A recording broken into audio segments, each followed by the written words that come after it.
Hello and welcome to Lily's Library. So today we're going to be going through all of the books I managed to read in November and the books that are on my TBR for December. So let's just get straight into it. I genuinely cannot believe that it is already the last month of the year. It's kind of gone so quick this year. But before we focus on the books I want to be reading in December, I'm going to talk about the 4 books that I managed to read in November. So we're going to start with the first book I finished reading. And that one was Eternal Rune by Tigger Skirmer. This is the sequel to Immortal Dark, which is one of my top books from last year.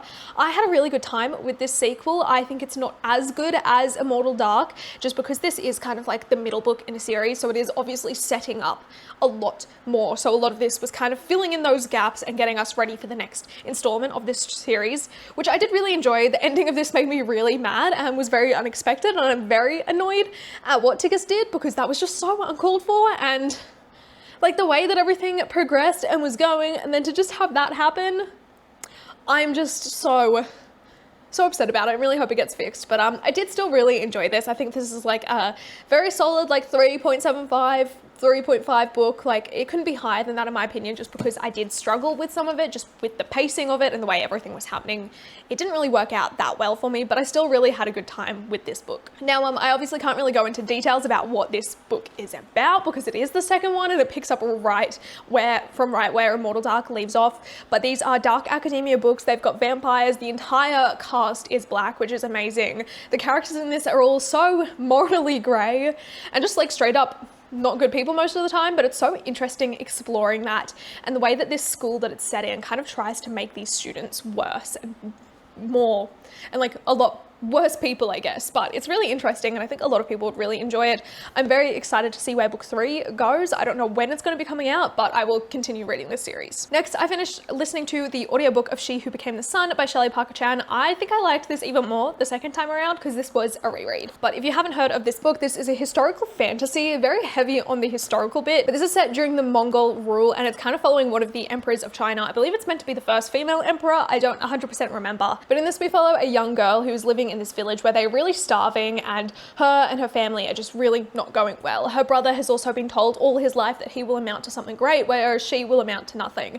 And then one day when her father dies and her brother ends up dying not long after, she realizes that he took over her destiny, so it's only right for her to take over his. So she ends up going to this monastery where he was promised to be sent when he became a certain age and ends up sitting there for ages until they accept her in. And then we kind of go through there and the war times that this covers, and this book is just absolutely insane. It is so queer as well. We explore a lot about sexuality and gender identity, which I really loved. And just the world building and the craftsmanship of this book is so impressive. That's what really wowed me a lot more the second time around. Just seeing the way that these characters think and the stuff that they do and the way that Shelley Parker Chan writes them, it's just incredible, and I cannot wait for the second book. But I rated this one like a 4.5 stars. I have a feeling He Who Drowned the World is going to be 5. This just wasn't quite there for me just because I personally struggled a bit, but that's a fault of me, not the book. I also ended up reading a classic, and that was The Strange Case of Dr. Jekyll and Mr. Hyde. This has also got 2 other stories in this. So the ones we have got is The Body Snatcher and Alala, and I overall had a decent time with this. I think this is a pretty solid classic. I think out of the 3, The Strange Case of Dr. Jekyll and Mr. Hyde was my favorite, but I kind of knew that would happen. Body Snatcher was really fun as well. Alala was my least favorite, but we'll get into that. But these are obviously different classic gothic kind of horror short stories. But with Dr. Jekyll and Mr. Hyde, I overall had a really good time with it, that story itself. I had a very basic and minimum surface level understanding of what the story was, and most of my understanding came from a ABC Kids TV show when I was a kid, so I had very limited information on that, and I kind of saw the reveal coming. It's very obvious, and I think the reveal itself was a little underwhelming. That's kind of where my lower rating comes with this, but I still think it was solid. The Body Snatcher was really interesting as well. It's about like grave robbers and using them for like selling the bodies for science and stuff and medical students. That was a really interesting story. I kind of spoiled the ending for myself because I did the thing where I was like on the second last page and my eyes jumped to the bottom of the last page and I saw what it was, but I still found that to be fun. Alala was my least favorite. That was a vampire one. I don't know if I'm misinterpreting it, but it was said that the main guy who we're following is an older man, like I'd say middle-aged, like 30s, maybe 40s. That was my interpretation and impression of him and the way he was acting. And then talking about this young woman or this young girl of the household who really reads like a 16-year-old. And I really thought that was gross, the way that he was so infatuated with her. And I had expected more vampires. then was there. But overall, this was really solid. I think it's like 3.5 stars, very decent read. I'm not really the biggest classic person. I tend to struggle with them. They use a part of my brain that I usually like to keep dormant and lazy, but I would like to read quite a lot more, especially since I keep buying them. And there are some out there that really intrigue me, but yeah. This one was good. I had a goal to read 4 classics this year, and I have read 2. We'll get to the second one later, but I am glad that I'm kind of getting through it. It would be nice to read 4 by the end of the year, but I really don't think that's going to happen, but I had a good time with this. Then the final book I ended up reading is The Golden Fool by Robin Hobb. This is book 2 in the Tawny Man trilogy. Unfortunately, this wasn't my favorite book. It's my lowest rated book so far out of all of the Realm of the Elderlings books, but it is like 3.75 stars. So it was still solid, but a lot of my issues with this was kind of the pacing of it. Just not a lot happened, which I am used to a degree in Robin Hobb's books. But based off of the summary of this one saying that Dutiful is now being challenged to go and kill this ice fire, which is one of the last dragons in this other part of the Outer Lands, and then he has to go with the Fitz and the Fool, I thought we'd kind of get into that a lot more than we did. That's kind of not really anything that happens. It's just like that the challenge is made, which I was just a bit underwhelmed with that. I was just kind of struggling to care about what was going on, mostly because Fitz kept putting his fucking foot in his mouth and ruining all his relationships. He pissed off the Fool, he pissed off Chade, he pissed off fucking Prince Dutiful. There's other people he probably pissed off, like Starling and Jinna, and he just kept fucking up his relationships, and it was really painful because this guy is in his 30s. I know he has unprocessed childhood trauma and trauma in general that is obviously to blame, but I figured with him being in his 30s, he should be able to deal with that a bit more. But it was interesting the way everything happened, but it was just quite an infuriating read from that standpoint. I am obviously going to be continuing the series because I need answers. This definitely had a lot of stuff it's building up to in the 3rd book, which I'm nervous but excited for. But Fitz was really getting to me in this book and really testing me, and it just made it very much of a struggle to get through, especially the discussions of what happened with him and the Fool. Like, they've known each other for so long that they really know how to say harmful and hurtful stuff that it's just quite devastating to read, and I really hope they fix it. I don't want to say too much because I don't want to spoil it for anyone that hasn't read it, but this book is it's good, but man, it was annoying at the same time. But yeah.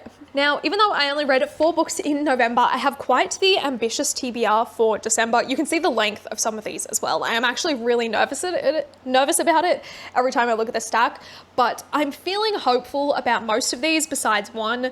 So the one I'm least hopeful for, we'll go to and talk about last. But first up, I'm going to talk about the book that was on my TBR that I've already finished. This was one I read most of in November, and I just didn't finish in the month because I was trying to finish The Golden Fool before the end of the month and I just ran out of time. But that was Lady Susan by Jane Austen. This is one of her earliest works, I believe, and this is told through a collection of different letters from different people. So you can see this one is like letter 14, and we follow all these different characters who are kind of talking about this woman that has come back into society after she was widowed and lost her husband, and she's kind of sent her daughter off and is trying to get her daughter to either be married or something. I'm a bit confused about that, but she's basically just being a menace. It's everyone talking shit about Lady Susan or talking to Lady Susan and talking shit about other people. It was really entertaining. It was like a 3-star book just because I didn't really care necessarily, and I thought it was like fine, but this book is really for people that love gossip and love talking shit. I found it really entertaining, the snippets of all the different stories we got and everyone's interpretations of things and the things that people cared about and pointed out. I found that to be interesting. There is also one quote that's actually the front of the book here that I read and absolutely loved, so I thought I would read it to you, and that is, "Of what a mistake were you guilty in marrying a man of his age, just old enough to be formal, ungovernable, and to have the gout, too old to be agreeable and too young to die." I just thought that was funny. She's talking to one of her friends who is married to this older man, and he is unwell, and he's supposed to be going away when Lady Susan comes to visit, but he's not because he's unwell now. So he's going to be the house, and she doesn't want to be there while he's there. And she's basically saying that her friend is dumb and a fool and made a mistake of marrying this guy because he's too young to die, so she can't inherit anything of him, but he's too old to kind of let her do whatever she wants. So I found that to be very entertaining, but like I said, that is 2 classics down now. Now, I also, once again, you're probably going to be sick of seeing this book on here, but I once again have The Reformatory by Tanana Reeve-Jew on my TBR. I've been really struggling with this book. I am like 266 pages in. I'm almost halfway. This is just a very heavy book. It deals with a very difficult subject matter, like it talks about. It's just really difficult for me to read, and it's a book that I know will be amazing by the end of it, and it is very interesting, but I'm just really not in the space to read this book. I don't know if I should just temporarily DNF it for the rest of the year or whether I should try and finish it. I really do not know. I think I'm gonna try and read a little bit more, at least finish the part I'm on and see maybe how the next part goes, but I've just been really struggling with this. Like, it's not really drawing me back into reading for answers. So some of the things that I think have been done really well is the sense of dread and unease that's been specifically prevalent in some of the chapters I've read recently, where Gloria and her aunt have gone to another town to find this lawyer, and like it's about the police just lingering on the side of the road or following them and turning off all of a sudden, and just like that dread and that anxiousness is done so well, and it's just too real, and I'm unsure what I'll do with this book. If you have read it, please let me know, because I've heard so many people absolutely love this book, and they say that even though it's long, the pacing is well done and they don't really have issues with that.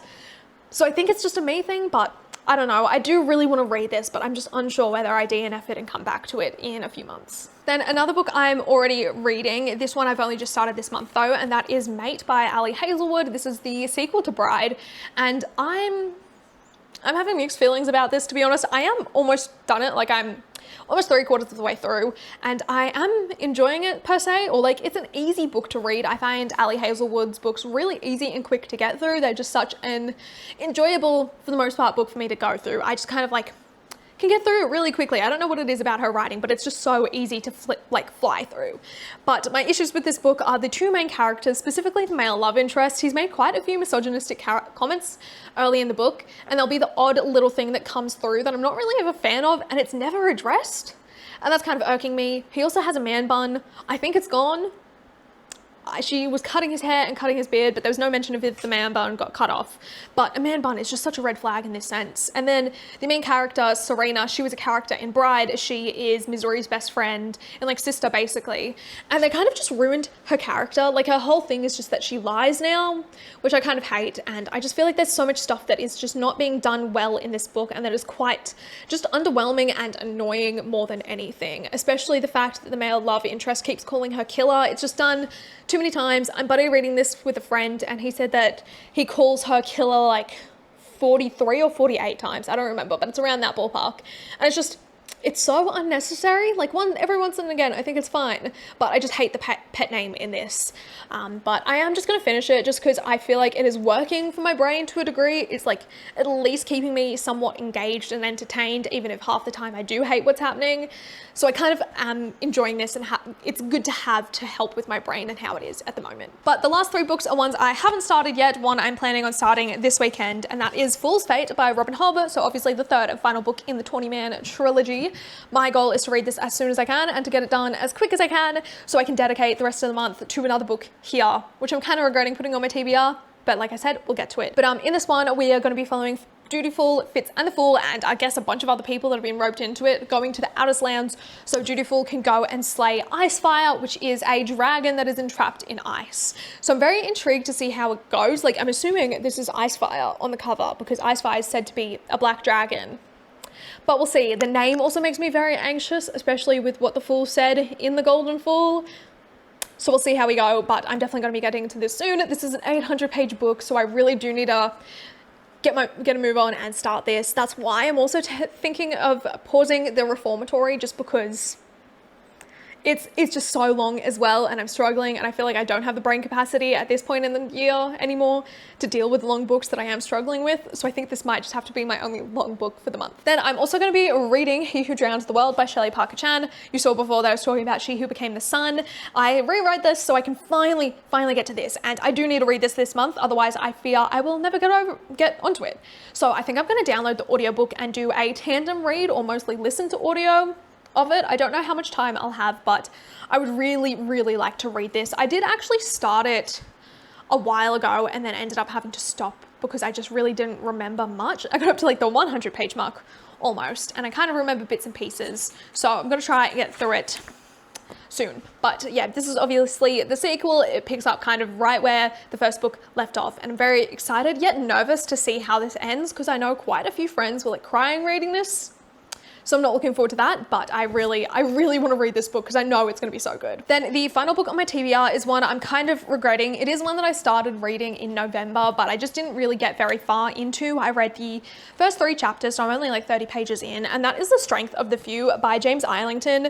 The only reason I'm not keen on reading this month, and I might actually pull it off my TBR, is the length. Like I said, I'm really struggling with longer books at the moment, and I'm not going to force myself into reading a book that I know I'm going to struggle with. So that's why I'm also kind of thinking of pausing The Reformatory again. But yeah, I'm unsure. This is the sequel to The Will of the Many, which I absolutely loved. Again, another favorite book from last year, and I've been dying to read this.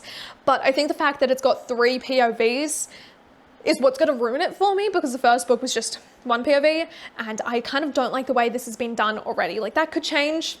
We'll see, but I think I might actually see how we go. I might try and pick this up once I've finished Fool's Fate if I'm feeling it, and try and read some more and have this as a book that I kind of spend like a month or 2 on and just read bits every now and then, but we'll see how we go. I am very nervous about this one, but I would love to have answers, but yeah, we'll see. But I feel like this was a very kind of chaotic wrap up in TBR, especially the TBR bit with me having already finished some and also not vibing with some and regretting the choices, but we'll see how we go. Just for the rest of this month, I really don't want to force myself into doing things I'm not enjoying, and don't want to force myself into reading books I'm not enjoying. That's something I need to carry on into the new year as well. But yeah, I do have a week off work around Christmas time, which is good and a bit of a luxury because I never really get that much time off work. So it'll be nice to spend that time like relaxing and reading and trying to get through some books. I'm planning on trying to do a 24-hour readathon during that time, but we'll see how we go. But that is it for this week's video. Let me know what books are on your December TBR if you have read any of these and what you thought, and I will see you all next time. But make sure you like, comment, and subscribe. Goodbye.